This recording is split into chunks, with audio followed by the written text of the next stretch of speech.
Bharatiya Janata party के प्रदेश प्रवक्ता अनीता बदेल ने आज अपने निवास स्थान पर प्रेस वार्ता का आयोजन कर कृषि बिल को लेकर जन जागरण अभियान की जानकारी दी।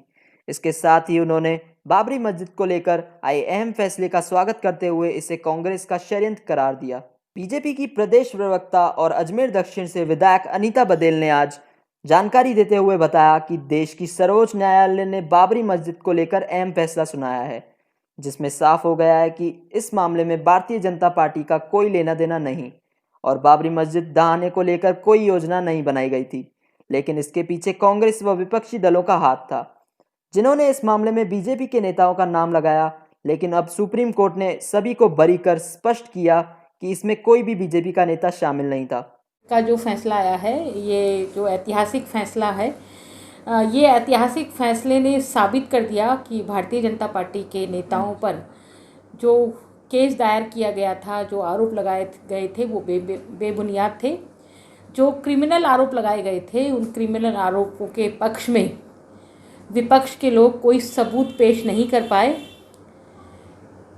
कुछ वक्तव्यों को और फोटो को सुप्रीम कोर्ट ने एविडेंस के रूप में नहीं माना और मुस्लिम समुदाय जो 350 सालों से बाबरी मस्जिद के बारे में कह रहे थे, उसके पक्ष में उन्होंने कोई सबूत नहीं दिए। 2003 में जब कोर्ट ने यह फैसला दिया कि इस स्थान की खुदाई की जाए, तो उस खुदाई में मंदिर के अवशेष निकले। जब 6 दिसंबर को बाबरी मस्जिद ढहाई गई थी, उस समय किसी का ये प्री प्लान नहीं था कि इसको ढहाया जाए। ये कोर्ट ने स्वीकार किया है। उस समय तत्कालीन कांग्रेस की सरकार थी, नरसिम्हा राव जी प्रधानमंत्री थे और कांग्रेस ने ही उनके पर बहुत सारे आरोप लगाए थे। उन आरोपों से बचने के लिए माननीय उसके समय के तत्कालीन प्रधानमंत्री महोदय ने भारतीय जनता पार्टी के नेताओं पर ये केस दायर किया। लेकिन हम सब ये बहुत भली भांति जानते हैं कि किसी भी प्रकार के क्रिमिनल केस में सबूत देना बहुत आवश्यक है और सबूत के अभाव में ये जो फैसला आया है, वो मेरिट के आधार पर सुप्रीम कोर्ट ने इस फैसले को डिसाइड किया है। तो मेरिट के आधार पर जब ये फैसला डिसाइड हुआ है, 2019 में जो फैसला आया, उस 2019 के फैसले को भी उन्होंने मेरिट के आधार पर डिसाइड किया था। तो मंदिर बनना चाहिए, ये भारतीय जनता पार्टी का संकल्प था, लेकिन बाबरी मस्जिद टूटनी चाहिए, ये हमारा कोई संकल्प नहीं था। ये सब कुछ अनायास हुआ, लेकिन भाजपा के नेताओं पर जिस प्रकार के आरोप लगाए गए, वो आज साबित हो गया कि ये आरोप कांग्रेस के द्वारा मनगढ़ंत तरीके से लगाए गए थे और जिनको आज कोर्ट ने झूठा साबित कर दिया। तो इस तरह से कांग्रेस की सरकार पूर्व में भी भारतीय जनता पार्टी के नेताओं को फंसाने के लिए कृत्य करती आई है, लेकिन देश को और देश के नागरिकों को और भाजपा को हमारी न्यायपालिका पर विश्वास है और यही विश्वास हमें जो है ताकत प्रदान करता है और आज जो फैसला आया है, ये इसके पक्ष में एक बहुत बड़ा उदाहरण साबित होगा। इस मौके पर उन्होंने कृषि बिल को लेकर किसान व आम जनता के बीच जन जागरण अभियान चलाने की बात कही। उन्होंने कहा कि आगामी 3 अक्टूबर से इस अभियान की शुरुआत होगी। बीजेपी के तमाम पदाधिकारियों के साथ जनप्रतिनिधि, विधायक, सांसद सोशल मीडिया के माध्यम से कैंपेन चलाएंगे और 9 से 10 अक्टूबर को बीजेपी कार्यकर्ता घर घर जाकर किसानों के साथ ही आम जनता को जागरूक करेंगे। इसके अलावा 30 लाख पत्रकार जन जागरूकता के लिए विभिन्न स्थानों पर वितरित किए जाएंगे, जिससे कि किसानों और आम जनता को इस बिल की जानकारी हो। उन्होंने कहा कि कांग्रेस और अन्य विपक्षी पार्टियों लोगों को गुमराह कर रही है, जबकि यह बिल किसानों के हित में है। यही बिल कांग्रेस भी लेकर आई थी, लेकिन उसने किसानों के हित में इसे पास नहीं किया।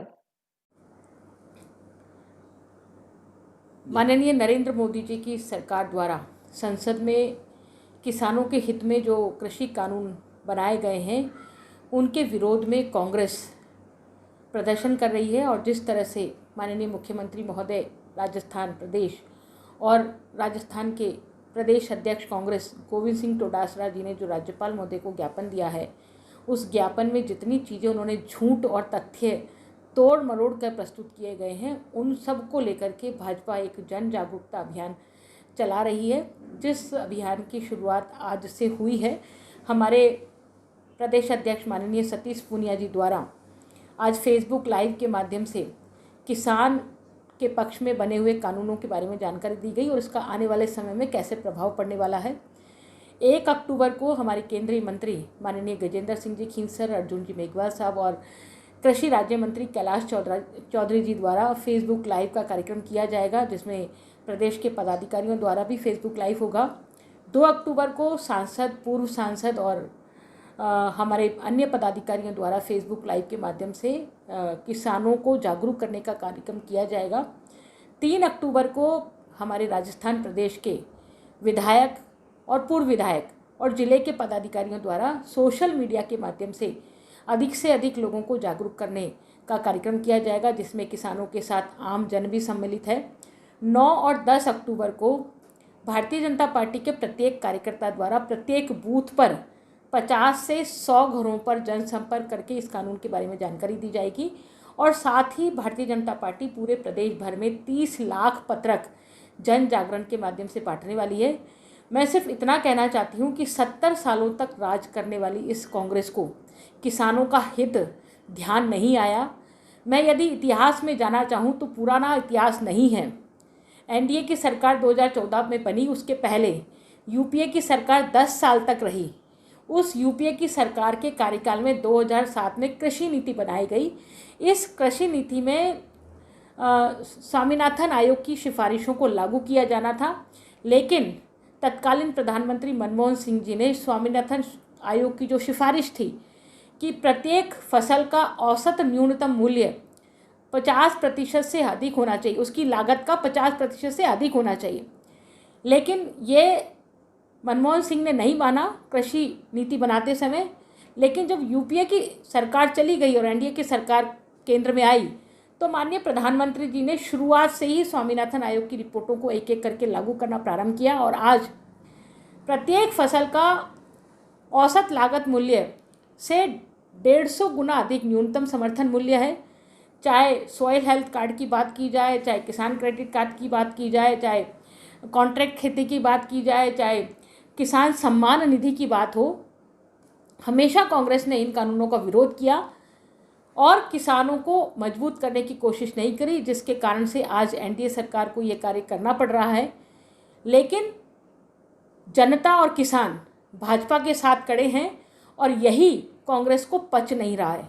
100 चूहे खाकर के बिल्ली हज को जाना चाहती है, लेकिन वो हज नहीं कर पाएगी, क्योंकि देश के लोग समझ गए हैं कि कांग्रेस किस तरह से जो उनके हित में, जो देश के हित में, उसका भी विरोध करती है। राफेल की खरीद की बात हो, चाहे दूसरे कानूनों की बात हो, चाहे जन जन खातों को खोलने की बात हो। स्वयं प्रधानमंत्री जी ने कहा अभी कोरोना काल में किस तरह से जनधन के खातों के कारण से लोगों को सीधे डीबीटी के माध्यम से आर्थिक सहायता पहुंचाई गई।